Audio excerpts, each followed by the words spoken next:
This is a special report from ABC News Digital. We reject the notion that there is a sphere of influence along the Russian border that then justifies Russia invading other countries.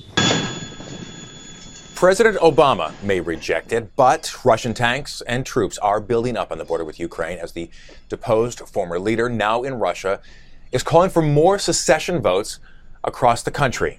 Hey everyone, I'm Dan Kleffler in New York with this ABC News Digital special report. It is not ballot boxes, at least not yet, but that has regional tensions rising again. It is Russian heavy artillery massing on Ukraine's eastern edge. The U.S. believes as many as 50,000 men are ready to cross the border. So with the latest on the crisis in Ukraine and President Obama's latest comments, I want to bring in from Moscow, ABC's Kirat Radia. And Kirat, thanks for joining us. We have seen the video now, troops, tanks, artillery building or built up along that border. What is it going to take then as far as sparking a full-scale invasion? I think there's only one person that knows what that is, and that's Vladimir Putin himself. U.S. officials have admitted that their own intelligence doesn't really know exactly what he's going to do at this point. They've seen evidence of a massive troop buildup along the border, but that doesn't mean that there's a political decision to actually go in at this point. Like I said, there's only one person that knows what that'll be. Viktor Yanukovych, the former leader of, is now speaking from exile in Russia. He's pushing for new Crimea-style secession votes across the country. How likely is that to happen? And, essentially, how have Ukrainian politicians responded to that kind of a battle call? Well, as you can imagine, the government in Kiev, the interim government, does not want that to happen. They have scheduled presidential elections for May. They think that that's the way to go at this point. Yanukovych may want to do this, but it's sort of pie in the sky at this point. But I will say that the Ukrainian government and certain Western governments have also accused Russia's intelligence service of infiltrating eastern Ukraine and trying to stir up tensions over there.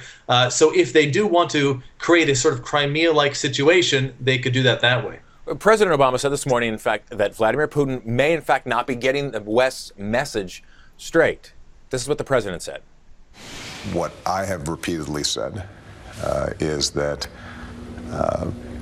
he may be entirely misreading the West. He's certainly misreading American foreign policy. We have no interest in encircling Russia, and we have no interest in Ukraine beyond letting the Ukrainian people make their own decisions about their own lives.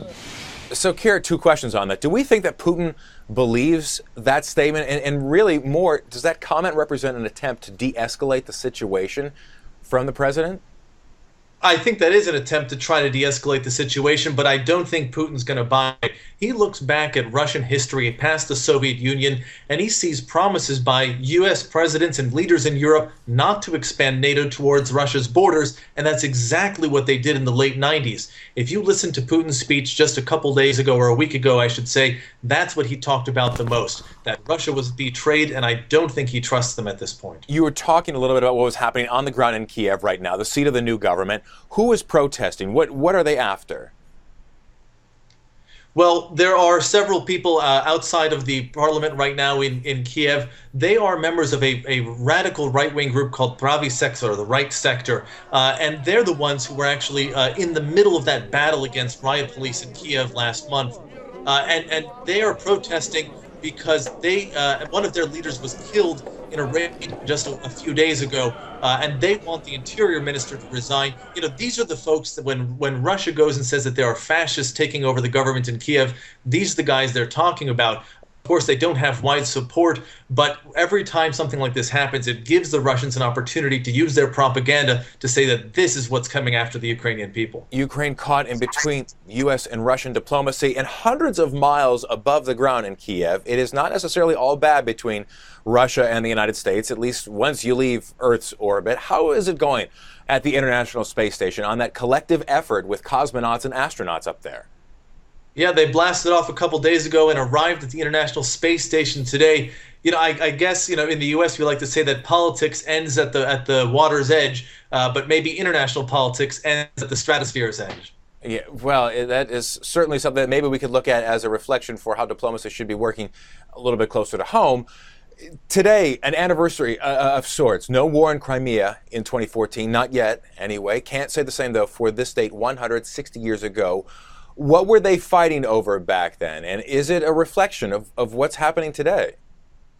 I think that that speaks to, you're talking about the anniversary of the Crimean War, and really what I guess this speaks to is the strategic importance of that peninsula. It's a small piece of land, but it's been fought over for centuries. Right now, people forget that Crimea is the home of Russia's Black Sea Fleet. It's an enormously important strategic spot for the Russians as their only warm water port and a place that they can get to the Mediterranean from. So I think that just talks to exactly how important this place is and one of the reasons Putin wanted it so badly. The strength of that region. ABC's Kirat Radia in Moscow. Kirat, thank you for your time. We really appreciate that. And of course, you can keep up with all the latest from Russia and Ukraine in real time by downloading the ABC News app, starring the story for exclusive updates on the go. For now, though, I'm Dan Kleffler in New York with this ABC News Digital Special Report.